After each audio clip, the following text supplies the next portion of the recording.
Bem-vindos a mais um Devocional, agora especial para esse mês da sua vida, 100% em inglês. Se você ainda não participou de nenhum desses devocionais, seja bem-vindo. Você escolheu um episódio perfeito para se encaixar aqui. Nós estamos fazendo toda segunda-feira um devocional em inglês, usando a palavra de Deus para revelar os segredos que podem transformar a sua vida. Então venha comigo, vamos agora trocar para o inglês, porque a mensagem de hoje você não quer ficar de fora. Vamos estar resolvendo a pergunta: da onde veio o pecado? Está pronto? Here we go. We're in.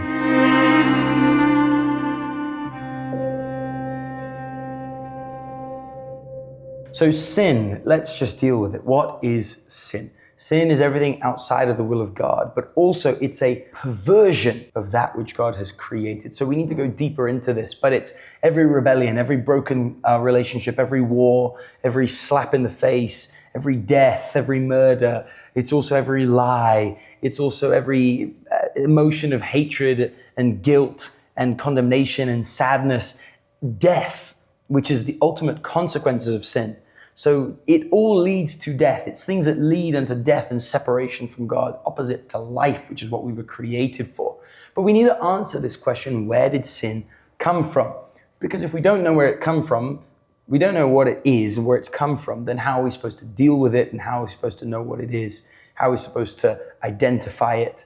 How are we supposed to understand our relationship with God and who God is? So the first thing we need to answer is, well, if God is the creator of the world, did he create sin? If God created everything, then surely he sort of creates good and evil, light and dark. That's a philosophy that many people have of yin and yang, you know, the good and the dark and the good. But that's just not the case.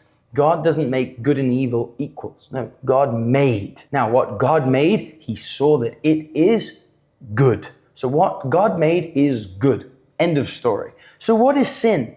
Sin is a perversion, a rebellion from what is actually good. So the first occurrence of sin in the Bible happens in the heart of Lucifer. Obviously, the first recorded one, in the story of man, comes from man's rebellion. But you can see that similarly to Lucifer's rebellion. You see, God created something good called free will, but we have this ability to pervert what God has made by this choice. It's incredible power that he gives to man. We don't deserve it, but he gives it out of love so that we can have genuine relationship with him. But we chose to do things our way and not his way. We chose rebellion to try and place ourselves above God, just as Lucifer did.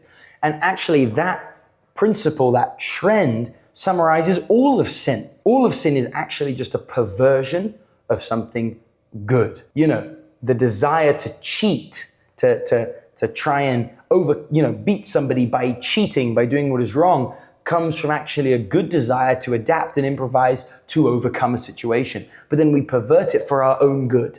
What we think is good for ourselves, we pervert it for our own selfish needs. Even that desire of being selfish is a perversion of what God created us for, to be selfless. So it's placing yourself in front, it's placing yourself above. It all comes down to self-righteousness, selfness, self-ego, putting yourself in the central position, not God, is basically the definition of rebellion. And all of sin stems from that perversion. Evil in itself is not its own substance. Like I said, it's not yin and yang. It's not its own thing. Evil is a perversion of something that is. So St. Augustine, the great theologian, said evil is not something created by God, but the corruption of what was created good. So think of like metal and rust. Metal was not created with rust. Rust is the metal degenerating, getting, wearing away. It's a perversion of that original creation. Or, so mold, for instance, as well, it's like a dying of or a perversion of. So you've got to think of sin like that. God created you a certain way, but because of rebellion, because of sin, we've perverted away from the original intention, from the design. So it's not light and dark here. It's actually the creation of God, good, and then just perversions around it. But that's not the end of the story. But we can see where sin entered the human race wasn't through God, wasn't even through Satan. He presented it to the human race, but it actually came in through a choice. Now we come back to that question of free will. It's this incredible superpower that God has given mankind, which me personally, I don't think we're worthy of it. We're really not deserving of it, but God in his infinite grace and wisdom gave it to us so that we could have an intimate relationship with him by choice, which is so much deeper than just a relationship by default. You know, imagine if God just created you and you just loved God. You would just be a robot to that love, or you wouldn't know how profound that love is. You know, it's much greater to choose love, which is why marriage is such a beautiful thing, because it's a symbol of our relationship with God. It's you choose to love someone above yourself. So you can see that this choice is something that God has, that he's given us the ability to do as well. But it's a very powerful thing. And unfortunately, we abuse it most of the time, which is why we need to pray for the Lord to give us grace to make the right decisions. But Adam made the wrong one. In Genesis 3, God didn't make a sinful tree. You got to understand, the tree of the knowledge of good and evil isn't like the sin tree. This is sin. Don't eat of it. No. The tree of knowledge of good and evil is a good thing. God put it in the garden for a reason. It's not a bad, why would God create something evil? No, it's good. But like we said, everything has a purpose. Everything has a place, and it is good in that way. Adam and Eve had the option to eat from any of the trees, the hundreds of thousands, if not millions of types of trees. Even the tree of life, they had the right to eat from. God said, I just want one for you not to touch, so that we would have that choice, so that it would be available to allow something to be just for God to be able to determine what is good and to know what is perverse, for God to be able to spare humanity from that. But we chose to be above God. We thought that we could be like him and be able to discern like him, but it just proved the rebellion in us. Charles Spurgeon said, the seed of every sin is in every heart. You see, maybe you say, oh, we're all doomed because of Adam. Yeah, but Adam is the representative of our people. And in the next devotional, we're going to talk more about that. All of us are represented in Adam. All of us would have made that same choice because the seed of every sin is in every heart. All of us would have been capable of doing the same thing, putting ourselves above God. And now, did God create us with that? No. God created us good, but we allowed ourselves to be perverted. We made this choice. We had this opportunity. We could have said, God, I want to be as you are. But instead we said, oh no, I want to be as I am. God gave us that ability and we used it for wrong. We used it for the wrong purpose. And then sin became manifest in our lives because I tell you what, once you start, it's very hard to stop. It's just a thing that grows and grows and grows. And now this sinful nature became a part of us because we chose to disobey. We chose to live a life self-centered and not God-centered. And that has a consequence, has a price to pay. You see, when we did that, it was like the source of a river becoming contaminated. If the source is contaminated, the whole river is contaminated. We contaminated ourselves at the source in our nature. We ate from the tree of the knowledge of good and evil. And now it means we've come under this understanding of what is good and what is perverse. And we now see it openly. It's a part of us. And because of the weakness of our flesh, we choose what is evil as opposed to choosing what is God. It is now in our very nature. And you may think, great, so we're screwed. No, but then why would God let this happen?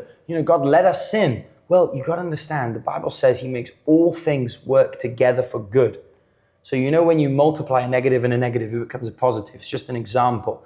God can make negative things turn out for good. He really can. Just as good can be perverted, much more evil can be redeemed. God can use what is wicked to actually bring us back to the original purpose. He saw a greater purpose. You may think, we sinned, but all God saw was an even greater opportunity to show the size of his love. Because while you are innocent, while you are good, he could have shown a specific type of love, the love of a creator. But now that we are lost, now that we chose to hate, now that we chose evil, he can show an even greater love, the love of grace, the love of a savior. So the Lord saw this as a greater purpose. He saw that there was something even better that he could do to bring us to an even stronger position. Look what St. Augustine said. God judged it better to bring good out of evil than not to permit evil at all. He sees an even greater good than the one without evil. He sees a greater good that comes from a saving from evil. Wow, and you can see that in your own life. Love is so much deeper when you love someone after they've done wrong. The love of forgiveness, the love of redemption, which is what the next devotional is going to be about. So think of a dark night sky. You only see the stars when it's dark. In the same way, God's mercy and grace shines most brightly in the dark. So actually now we can have an understanding of how deep is the love of God. Where sin abounded, grace abounded so much more. Is it the plan of God that we still live forever and ever in this darkness compared to the light? No. He's coming to fully redeem us, and we deal with that in the next devotional. But don't think that the evil in your life is from God. It's not. It's not. It's from the devil. It's from the bad choices we've made. It's from the sinful nature we chose, we wanted. It's from this knowledge of good and evil that causes us to constantly want to choose what is wrong. It's this nature inside of us that we chose and we are at fault for. But God saw a greater purpose. Don't worry. The evil in your life, He's going to use for good. Don't worry. There is redemption available. And if you want to know more, tune in next week, Monday, for the next devotional on redemption. I'll see you there.